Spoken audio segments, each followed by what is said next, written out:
el día de hoy vamos a resolver el taller de proposiciones compuestas.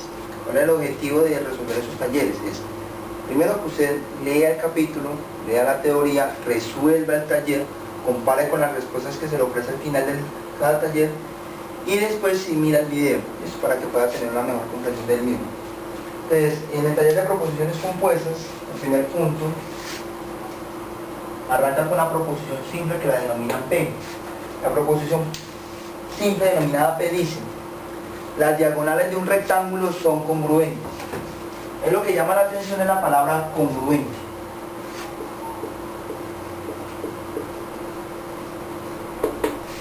Congruente en matemáticas significa que tiene la misma medida.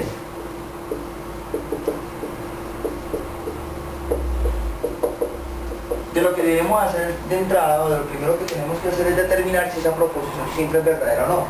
Están hablando de un rectángulo. ¿Qué es un rectángulo? Es un cuadrilátero que sus ángulos internos son de 90 grados y los lados opuestos son paralelos y congruentes.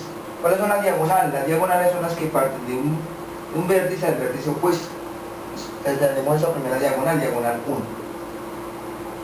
Y tenemos esa otra diagonal. En un rectángulo se pueden trazar solamente dos diagonales.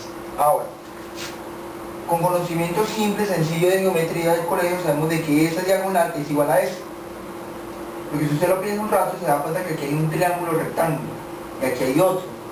Y si lo miramos, los dos triángulos son iguales.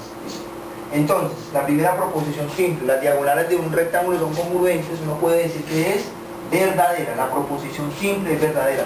Las diagonales de un rectángulo sí son congruentes.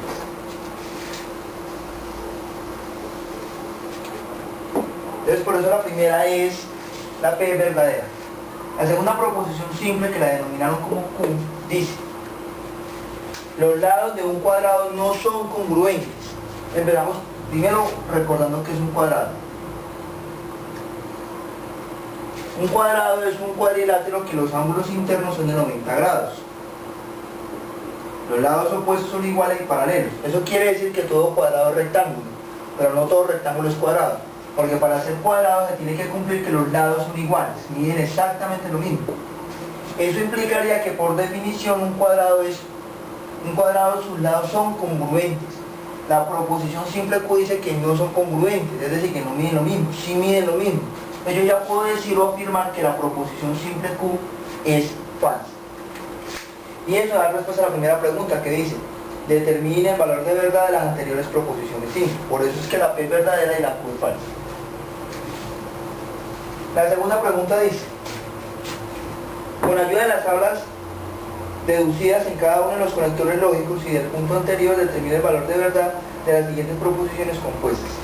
La primera proposición que aparece allá, la denominan A, dice P entonces Q.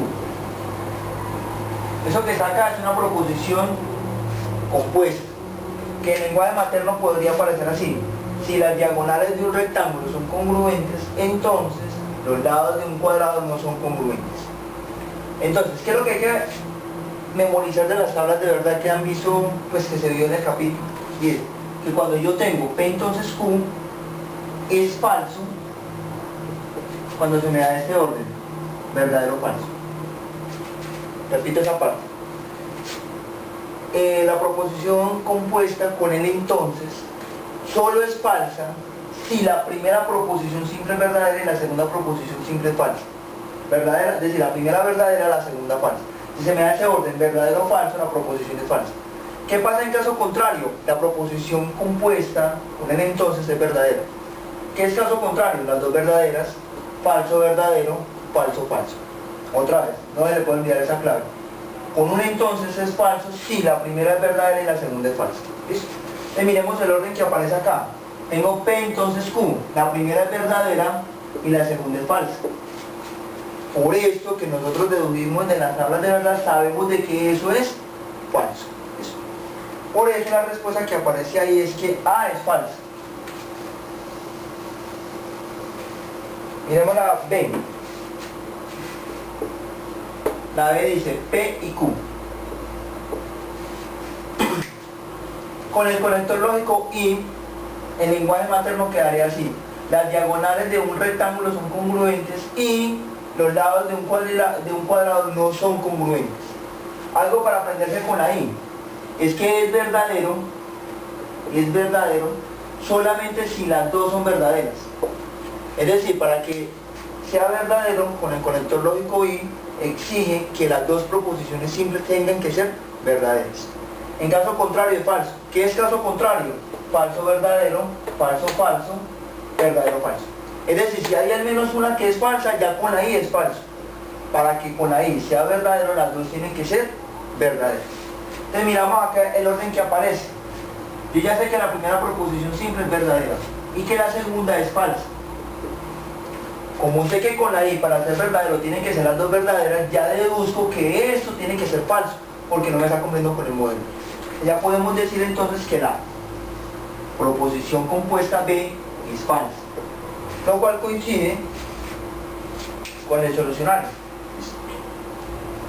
Miremos la C. La pregunta se dice P o Q. Con la O es más permisiva. La O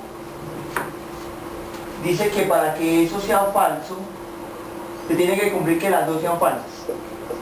No nos puede olvidar ese orden, ¿no? La O es falso si las dos proposiciones simples son falsas. En caso contrario es verdadero. ¿Qué es caso contrario? Las dos verdaderas, verdadero falso o falso verdadero. Es decir que la O es totalmente contraria a la I. En la I, si una de las dos era falsa, ya era falso. Con la O, si una de las dos es verdadera, ya es verdadero. Entonces, para que con la O sea falso, se tiene que cumplir que las dos son falsas. Analizamos desde acá. Sabemos de que la primera proposición es verdadera porque las diagonales de un rectángulo son congruentes. Sabemos de que la segunda es falsa porque los lados de un cuadrado son congruentes. Para que con la O sean falsos, las dos tienen que ser falsas, pero ya hay una verdadera. Entonces ya puedo deducir que esta proposición compuesta con la O es verdadera, porque basta con que una de las dos sea verdadera. Y nos coincide con la opción de respuesta.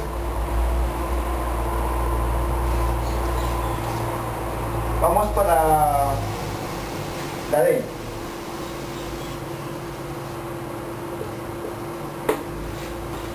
La D dice Q entonces P. Otra vez nos volvemos a encontrar con el entonces. Recordemos de que una proposición compuesta unida con el entonces es falsa si pasa este orden: primera verdadera, segunda falsa. En caso contrario es verdadero. ¿Qué es caso contrario? Las dos verdaderas, falso verdadero, falso falso. Entonces miramos el orden, como me aparece acá. Esta proposición es ¿qué? Falsa, porque las diagonales de un cuadrado, los lados de un cuadrado sí son congruentes. Esta P, ¿qué es? Verdadera. ¿Por qué es verdadera? Porque las diagonales de un rectángulo son congruentes. Ahora, para que sean falsos se tiene que cumplir ese orden: la primera verdadera, la segunda falsa. Pero no se está cumpliendo ese orden, me está dando falso verdadero. Entonces yo ya puedo deducir entonces que la proposición compuesta, denominada como D, es verdadera, lo cual nos coincide con el solucionario que aparece ahí.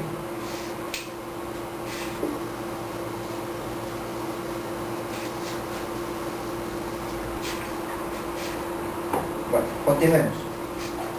Entonces aparece ya para el otro punto, para la pregunta número 3, aparece, considera las siguientes proposiciones. Tenemos proposición P. ¿Qué nos dice la proposición P? Que 8 y 15 son primos relativos.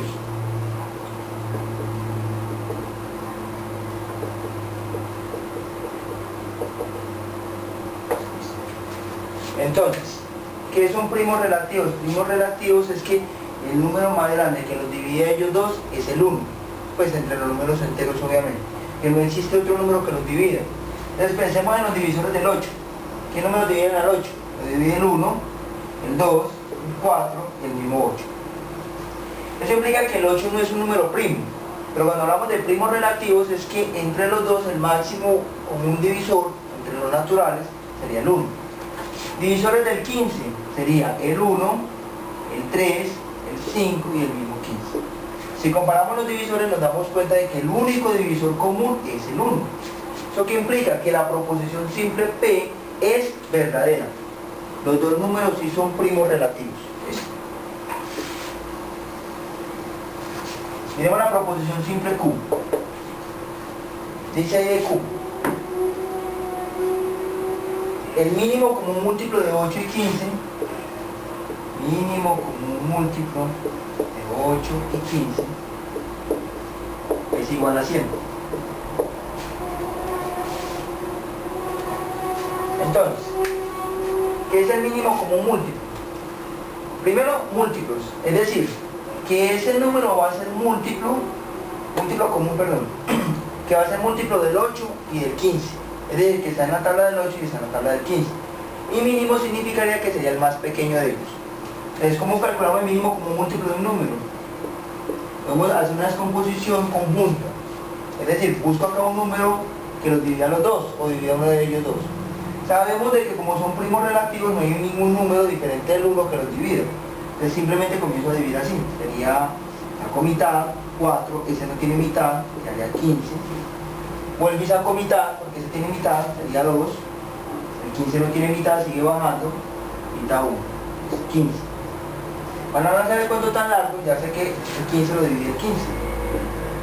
El mínimo como un múltiplo sería la multiplicación de esos números de acá. Que si lo pensamos un rato es lo mismo que tener 8 por 15.